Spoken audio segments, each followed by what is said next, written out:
Jacques, there's been a mysterious bird at this pond for about a week or so. We're gonna go check it out real quick here. I have no idea, but let's see. Ah, it's not even a real bird. It looked like a bird from a distance. Charlie, I saw the same thing and I thought, well, that's kind of weird. The bird would stay in the same place for 2 weeks.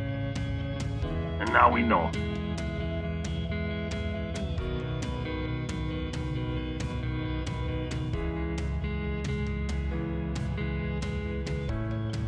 And Jacques, here's what we heard, that rumbling in the sky, and look, it's the snowbirds.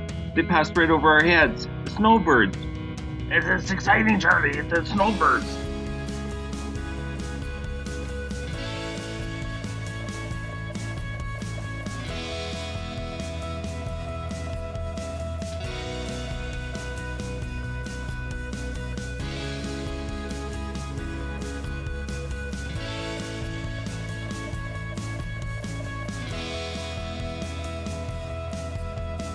And Jacques, there's what we saw from the distance.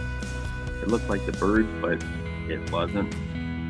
Yeah, Charlie, I know. And then we came across a couple of flickers. Yeah, Charlie, that was quite nice.